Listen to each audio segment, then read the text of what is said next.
कराची में IPL माड़ीपुर जाते हुए ट्रैफिक हादसा हुआ है। हादसे में 2 अफराद जान बहक हो गए हैं। अपडेट कर रहे हैं आपको माड़ीपुर से, जहां पर यह हादसा पेश आया है। कराची ICI पुल माड़ीपुर जाते हुए ट्रैफिक हादसा पेश आया, जिसमें मजीद तफसीलात भी जानने की कोशिश करेंगे बिलाल से।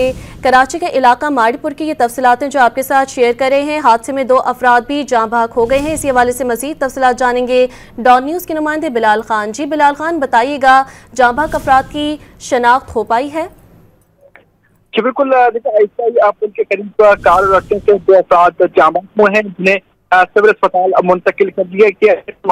बाकी के बाद ट्रैफिक पुलिस भी मकाम पर पहुंची है और इसके अलावा जो ट्रैफिक पुलिस है वो भी पहुंच चुकी है। जबकि जान बहक होने वाले अफराद की शनाख्त 64 साल अशरफ वल्द अब्दुल्ला के नाम से की गई, जबकि दूसरा जो जान बहक शख्स है उसकी शनाख्त 45 साल नवेद अशरफ वल्द अशरफ उमर के नाम से की गई है। पुलिस हुकाम की जानिब से बताया गया है कि इस चीज का तयन किया जा रहा है कि हादसा किस वजह से पेश आया, जबकि में एक रिक्शे को भी नुकसान पहुंचा है और एक मोटरसाइकिल सवार है वो भी इस तमाम तर मामले में मामूली जख्मी हुआ है। पुलिस हुकाम की जानिब से ये कहा गया है कि रोड को मुकम्मल तौर पर क्लियर किया जा रहा है। इस तमाम तर हादसे के बाद ट्रैफिक जैम हो गया था, लेकिन ट्रैफिक पुलिस मौके पर पहुंची और तमाम तर जो ट्रैफिक की रवानी है वो बरकरार रखने के लिए तमाम तर जो रुकावटें हैं जो गाड़ी मौजूद थी उसको सड़क से किनारे कर दिया गया है। जी बिल्कुल, कराची में ICI पुल माड़ीपुर पर जाते हुए ट्रैफिक हादसा हुआ है, जिस हवाले से हमें बिलाल खान अपडेट कर रहे थे। शुक्रिया बिलाल।